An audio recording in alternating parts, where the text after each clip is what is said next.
अग्रिम चोटी पे जाकर के अग्रिम पंक्ति में लड़ाई लड़ता है, वो सबसे ज़्यादा कैजुअलिटी होती है, सबसे ज़्यादा वो डिसेबल्ड होता है, उसको डिसेबिलिटी पेंशन 8,000, 10,000, 12,000, 15,000, 18,000 रुपये।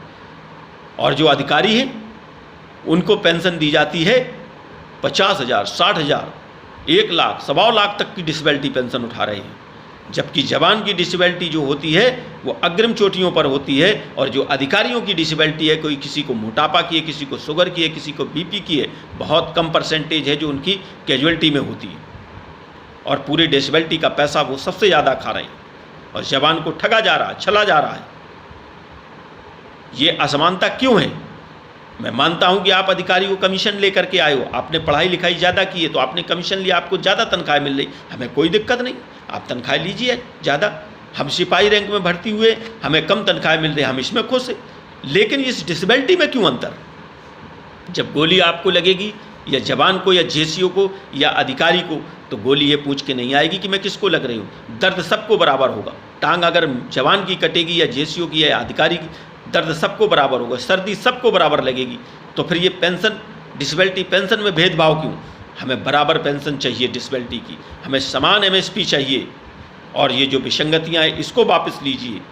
वो जनरल जीडी बख्शी टीवी पे बैठ कर के सारे दिन चिल्लाता था, सरकार की भक्ति में लीन रहते थे। आज कहाँ चले गए वो अधिकारी? जो लोग कभी अर्णव गोस्वामी की गिरफ्तारी पर पैदल मार्च करके, कई अधिकारी, कई बुद्धिजीवी वर्ग के लोग राष्ट्रपति तक गए थे कि अर्णव गोस्वामी को न्याय दिया जाए, आज जो 26 से 27 लाख पूर्व सैनिकों के साथ अन्याय हुआ है, शहीदों की विधवाओं के साथ अन्याय हुआ है, उसके लिए वो कहाँ मर गए? मुँह में दही जम गया है इन बुद्धिजीवियों की, इन अधिकारियों को सांप सूंघ गया है। अब क्यों नहीं आते आगे? अगर आप अपने आप को अधिकारी समझते हो तो जब तक जवानों को न्याय न मिल जाए तब तक आप एमएसपी नहीं हो। आप इस ओआरओपी को मत लीजिए, तब तो मैं मानूंगा, वरना सिर्फ और सिर्फ आप चाटुकारिता करते रहे। आप चाटुकारिता के लिए वहाँ थे। इस तरीके के भेदभाव को अब इस देश का जवान सहन नहीं करेगा। मैं भारत के प्रधानमंत्री माननीय नरेंद्र मोदी जी से निवेदन करना चाहता हूँ कि इसको तत्काल संज्ञान लें, और जो 1 रैंक 1 पेंशन का आंदोलन जंतर मंतर पर पिछले 1 महीने से चल रहा है, सरकार का एक भी नुमाइंदा उनको पूछने नहीं आया, देखने नहीं आया। सरकार को लगता है कि इनकी कोई भागीदारी नहीं है। माननीय मोदी जी, आप भूल गए हो कि हम 28 लाख पूर्व सैनिक हैं, करीब 12 से 13 लाख वर्तमान सैनिक हैं, 5 से 7 लाख सीआरपी, बीएसएफ, आईटीबीपी के लोग हैं। हमारी संख्या लगभग सबकी मिला के 50 लाख है। इनके परिवारों के वोट लगभग 5 करोड़ बनते हैं। हम 300, 350 सीटों को प्रभावित करते हैं। अगर हमारी मांग को नहीं माना गया तो हम लोग गांव-गांव, गली-गली जा कर के आपके चेहरे को उजागर करेंगे, और हम आपको 303 से सीधे 30 पे ला करके छोड़ देंगे। जो सीआरपी, बीएसएफ के लोग हैं, आईटीबीपी के लोग हैं, इनकी पेंशन खत्म कर दी गई। क्यों भाई? अब तो यहाँ तक सोचा है कि इस मोदी सरकार बनाने के लिए किसी भी हद तक जा सकती है। 2014 में जब सरकार बनाने के लिए आए थे तो आपने रेवाड़ी की रैली में वादा किया था, हम पूर्ण ओआरओपी देंगे। हमने भरोसा किया, हम सैनिकों ने आपको वोट दिया, आपको प्रधानमंत्री बनाया, 2019 में बनाया। लेकिन अब 2024 में अगर नहीं बात नहीं मानी तो आपको नीचे भी खड़ा कर देंगे।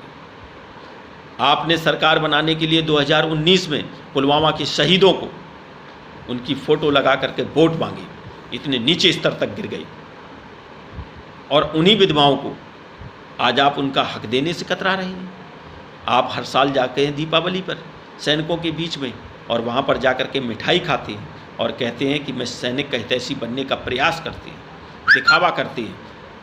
ये तो सच्चाई सबके सामने आ चुकी है। अगर आपको सेना और सैनिकों से प्रेम होता तो इन शहीदों की विधवाओं के पेट में उनकी छुरा नहीं भोंकते, इन जवानों के, इन डिसेबल्ड सैनिकों को उनका हक नहीं मारते। वहाँ तो आप मिठाई खाते हो, हमारे बीच में अपने आप को सैनिकों के बीच का हितैषी प्रदर्शित करते हो, और दूसरी तरफ आकर के हमारा हक छीन करके शहीदों की विधवाओं के मुँह से निवाले उनके बच्चों के छीनने का काम कर रहे हो। और उन्हीं सीआरपी, बीएसएफ वालों की पेंशन खत्म कर दी, उनको भी ओआरओपी मिलना चाहिए, उनकी पेंशन लागू करिए। तमाम कर्मचारियों की पेंशन लागू होनी चाहिए जो इस देश के लिए काम कर रहे हैं।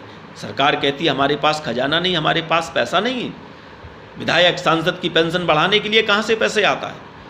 अगर सैनिकों के लिए आपके पास पैसा नहीं है, वो शहीद की विधवा के लिए पैसा नहीं है, तो सांसद और विधायकों के लिए कहाँ से पैसा आ जाता है? एक एक विधायक 3-3 लाख रुपए तक पेंशन ले रहा। वो 5 बार विधायक बने तो 5 बार की पेंशन लेगा। सांसद बन जाए उसकी अलग से पेंशन मिलेगी। एक दिन की शपथ ग्रहण कर ले सांसद विधायक तो आजीवन पेंशन मिलेगी। और जो देश के लिए कुर्बानी दे, उसकी विधवाओं के लिए कह रहे पैसा नहीं है। जो डिसेबल्ड हो जाए, जो देश के लिए अपने अंग कुर्बान कर दे, उसके लिए